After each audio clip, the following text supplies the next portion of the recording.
Today we are going to talk on the topic sustaining diversity. Yes, if we are to be a successful and a vibrant organizations, we should always have the sense of inclusivity as far as employees and people from different background is all coming around it. So yes, we are going to talk about sustaining diversity.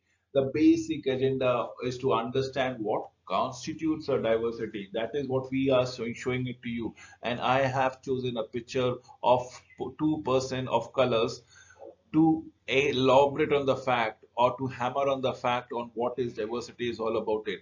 Explain the benefit of managing diversity, describing the challenge, or should I say managing the workforce with different people from different backgrounds or diverse demographic, describing the challenge of managing a multicultural workforce. Yes, the world is shrinking, and nowadays you might be born in place A, you might be working, getting qualified in place B, you might be working in a different place called place C, where you keep on changing. And these are two, three milestones at three different places. And there are plentiful of example where not only these three places are different, but probably different in the same country, maybe different in different countries, maybe already continents apart from one another. So that is what is the multicultural workforce are working around it to understand diversity and ethnicity or ethics around it. So let us go and understand what is diversity.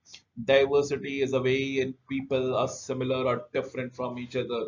You name it, I have again chosen a picture of wherein people from different people of different colors of origin are actually shaking hands and forming a bond around it. You will see that people are, this is what diversity is all about it. People from different skin color, different background, different qualification, coming under the same roof and forming a team and probably achieving a particular goals altogether. So let us understand the diversity and the benefits thereby. First and foremost thing is because people come from different background, that they bring different beliefs, tricks, and viewpoints altogether. As people are from coming from a different point of view, they will always give different sort of solution. What essentially I'm trying to stress out here is it's a higher creativity creeps in decision making. We have a better understanding of service for the customer, because at the end of the day the customers might not be the similar person from a similar background, but probably now what is happening is probably if the organization is a mirror reflection of the society, you will see that people would try to adapt to the requirement of the customers, and they will understand their uh, finesses in much detail. So there is a better satisfied workforce, there is a higher stock prices, lower litigation expertise expenses, and higher company performance. Yes, productivity improves by leaps and bounds. People from different backgrounds helps us in making good decision. People from different backgrounds help us to understand the customer. There's a customer satisfaction. People from different background will actually gel together, and there is a higher productivity because they are not only satisfied workforce, but lesser litigation expenses that might be taken for it. But then challenges. Challenges of diversity, a similarity or the attraction phenomena is to tendency to attract two individuals who are similar to us. Now, this is what is the affinity that goes around it. I would love to fall in love with a person who has similar background as mine, right? Probably similar education, and this is a trap that catches up with the as a challenge for diversity or challenge to diversity is concerned, the similarity attraction. We should be of open minded, and we should always uh, embrace people from different backgrounds, and that will only going to enable the organization come to see the light of the day in a better fashion. So that is what the challenges of diversity is all about it. So let us understand the deep value diversity, which is a core values in terms of probably principles, attitudes, or beliefs. the things that you value, the principles that you believe in, the attitude that you carry, the belief that has been there in your generation or in your DNA or in your culture that goes around it. But then what is the surface level diversity? Something which is much more visible, This is the surface level diversity is visible. Remember, principle, attitude, beliefs are not visible at all. That can be core to the person, and the person may decide to reveal those cores or may not, and can be very, very secretive about it. So on the surface level, diversity is your gender, as in which gender you belong to, the race from which background that you come from to, the age, again probably it has been well documented, and the physical abilities which can be seen. Some people are bestowed with special abilities, some people are not so lucky, probably, and that is what we are looking at it. So this is the challenge of diversity is all about it. A fault line is an attribute along which group is to split into subgroups. This is what we are talking about it. Let me give you a vibrant example as an Asian female, Asian female, Asian female, or Caucasian male, Caucasian male, Caucasian male. Can we have this intermix altogether? That's the fault line that comes around it. Now, this is the fault line where we would love to have only Caucasian male or an Asian female all the way in the group or in the team and the organization.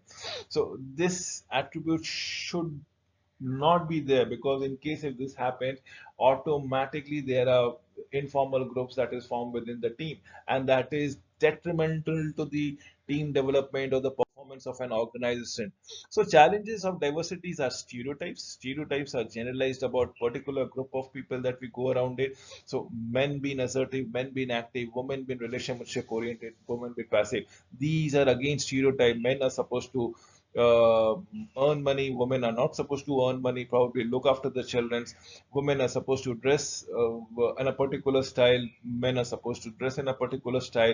The way you want to go out, men should be chivalrous, women should not be chivalrous, and things like that. Now, these are the stereotypes of or generalizations that we suffer or the society suffers, and these are challenges to diversity, as the case might be. Let me bring to you a few of the issues that is about diversity that needs to be addressed, and people refrain from addressing it. But I'm just bringing up the issues for your understanding, right? Nothing else. I will not be giving any comments which seems to be awkward or right or to be criticized altogether, but these issues needs to be spoken about it. You need to speak about it to understand the perspective. Number one being sexual orientation. Now this is where the preference goes around it. Is it a heterogeneous sexual orientation or a homogeneous sexual orientation that we go around it, and so on and so forth. Then there's another thing called gender diversity. Is there a parity of pay between both the genders or the third genders, or there are differences in pay? If so, why? The race diversity, people from particular background are supposed to be considered superior or inferior or vice versa, or what exactly it is all about it. Look, the idea for me in this particular presentation is to raise those issues and probably not elaborate or give a viewpoint out here. Employees with disabilities, person who are probably met with an accident, born with a certain disorientation. Maybe one of the parts of the body is malfunctioning altogether. How do you go about it? How do you address it? Then there is a religious or faith diversity, as I believe so. It's a very private affair, a very personal affair of an individual person. Is the religious diversity, and how do you go about it? And definitely, yes, the age diversity. We keep on hearing about the generation gaps, or this particular generation's children, that particular generations of children would have certain mentality altogether. Now, these are broadly the few issues that I wanted to bring it forth for you to understand what are the diversity issues that might come in place. Yes, if I am correct, you will would have understood by now. So now let us understand how do can we address this. We can address this by the following way. First and foremost thing is to have a sense of mutual respect. Come what may, people might be coming from different cultures, different background. They have certain ethos and ethics about it. I am sure every cultures would have something which is positive. No cultures would be demeaning and things like that. Yes, some cultures you might not be able to understand them. So let us first try to build a sense of understanding and respecting of the culture. This is why you need to understand and make managers accountable for the diversity, as in who is supposed to be looking into it.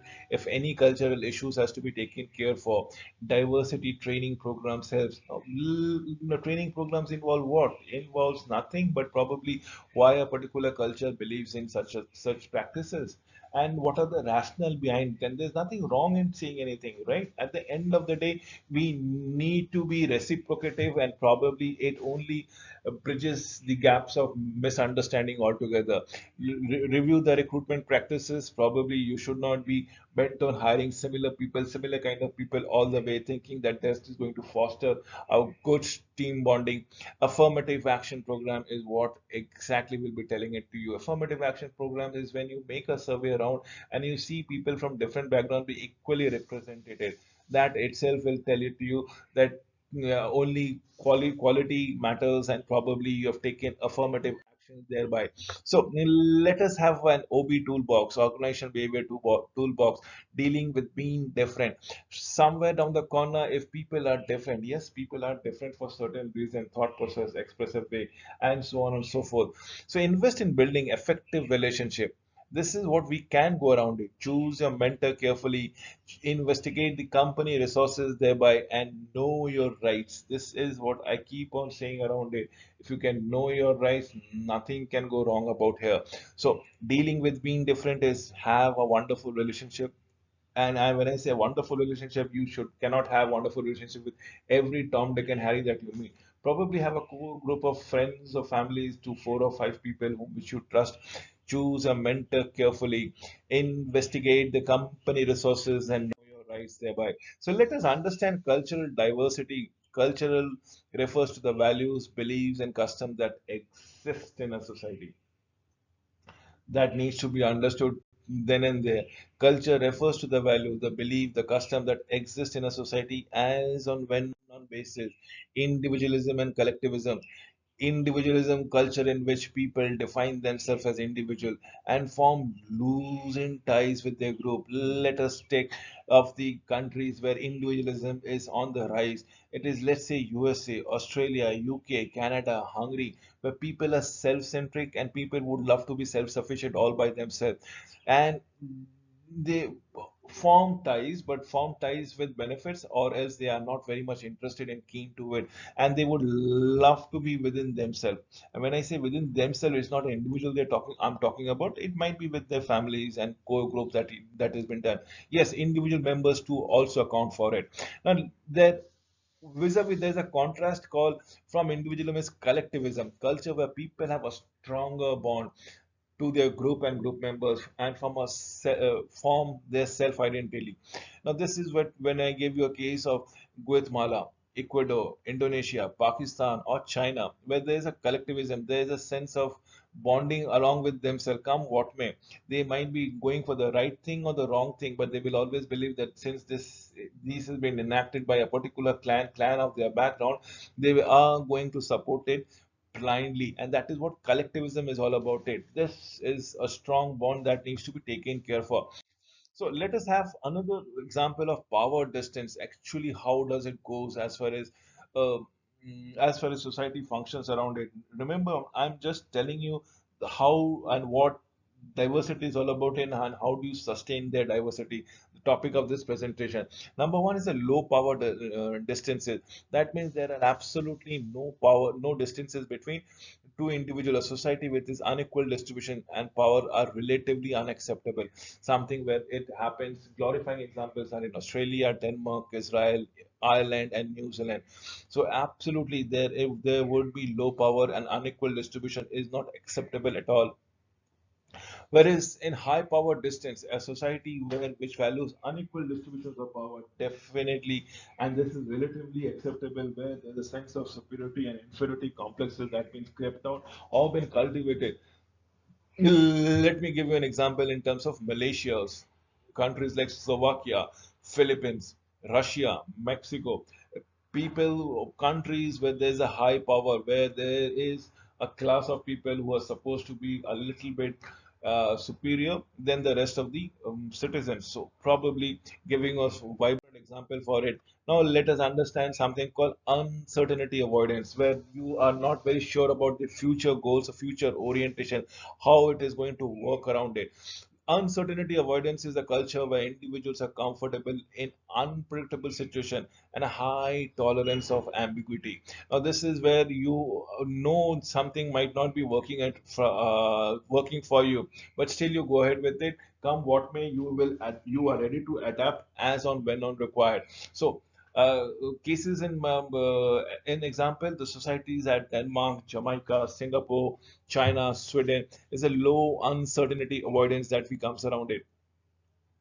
Then there is something called high uncertainty avoidance. Cultures where individuals prefer predictable situation have a low tolerance for ambiguity, as the case might be, where individual preferences, predictable situation, you want to have everything under your control. You don't want any uncertainty to be crept in.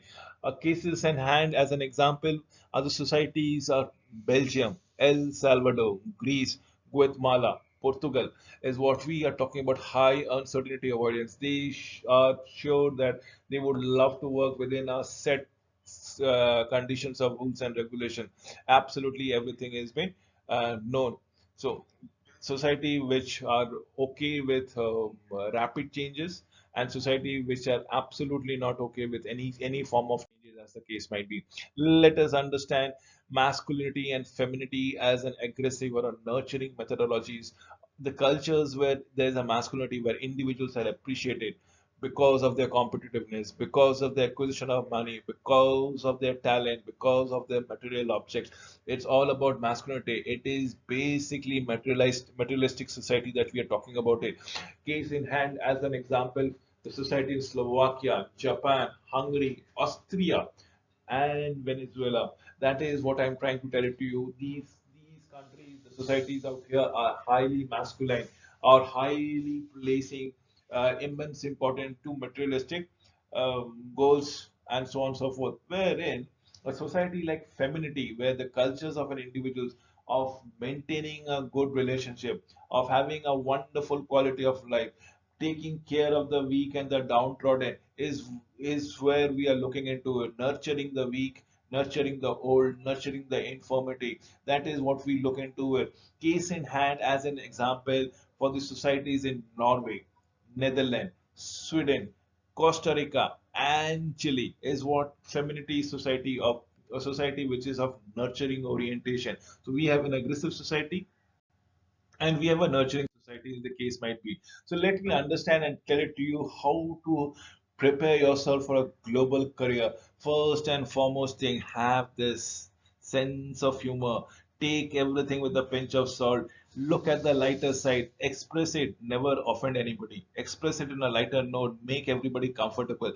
So what I'm talking about, with the help of sense of humor, you can only do is improve your social network, social support network all the way. Develop an openness for different kind of experiences, whatever the experiences you're talking about it.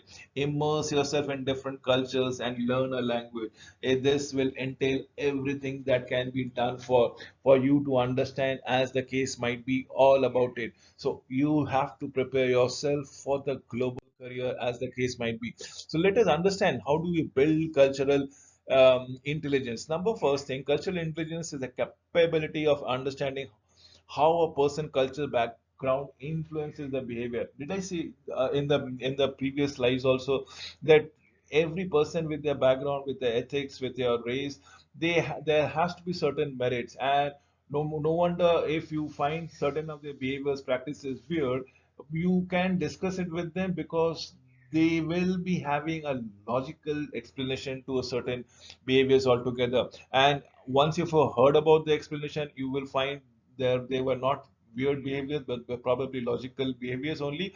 Only your understanding or your point of view was we squid altogether. So cultural intelligence is the capability to understand a person's behavior and background influences. Let me say one thing very categorically. Ethnocentrism is a belief that one's culture is often considered to be superior to the other cultures. World War II, which happened with Germany and Italy and things like that, where there was this superiority complex that led to that world war. So ethnocentrism is that thing that believes someone to be superior, some race to be superior, some clan to be superior than the rest of the thing. So that is what avoiding it. Listen to the locals. Now, this is what I'll give you an example um, as far as anything that goes about in the organization. There's an outbound call centers for Convergence. Convergence is a Cincinnati-based call center. Now they are building a cafeteria, or probably a property, or probably a outsourced centers in India. Now during planning phase, what happens is one of the vice president of India pointed out that they are planning this cafeteria to be completely air conditioned and everything to be done out here, right? So this was something which was bit weird because Indian foods are supposed to be served piping hot and not like sandwiches, burgers, which can be served cold and probably you can have it. Indian foods again are very smelly, probably to a certain things. They are very colorful food. They might be very tasty food, and but people would love to enjoy food a little piping hot, as the case might be. So accordingly, the cafeteria in India cannot be and should not be designed as far as the cafeteria in USA at the as the USA, and this is because of the food habits of two different countries and two different people altogether are very different. So we need to sensitize ourselves with the culture changes. This is important. Understand the changes. Show sensitivity to the Indian caste system. Maybe an outdated advice for anyone doing business in India. Probably the caste system was prevalent, vibrant at one point of time. Is a non-existent as of today. So culture do changes. Remember, culture do changes. People do adapt. People, I am using the word called adapt, not upgrade or update. Adapt is what keeps on changing, and what is today might be amalgamate with it with another best practices of some other places, and probably will come out with certain practices which might be quite different than what we actually do it as of today. So never assume that culture is a problem. You remember, this is something which everybody mm, comes and construct with, that this particular culture is not very or not very nice, or it is very skewed. That's never the problem. When marketing people from US interacts with engineers in other countries, misunderstanding often occurs. Yes, this is due to their viewpoints between the marketing person and the engineering background, rather than the different cultural backgrounds comes around it. As I've given you an example with the cafeteria, with USA and Indian context would be all about it. So that is what we are looking forward. Yes, let me give you a DEI is diversity, equity, and inclusion. Strategic plans are guided by our goals and so-called priorities of the altogether. That is what we are looking for it. DEI, diversity, equity, inclusion, strategic priorities, create more inclusivity and equitable campus community. Definitely, yes. Recruiting, retaining, and supporting more diverse community obviously should be stressed upon it. It is an affirmative action that needs to be taken care of. Promoting and supporting inclusive teaching, scholarship, professional development, come what may. Similarly, organization goals should be having a wonderful human infrastructure and resource capacity, commit to successes for all learners, engage in innovative discovery, invention, and applications of knowledge thereby. And with this, if you are having this in place, I'm sure you are sustaining diversity by the longish kind of thing. With this, I come to an end of this presentation. Thank you for watching, and I'm sure you have all your doubts about diversity must have been cleared once you have watched this video very clearly. Thank you, nevertheless.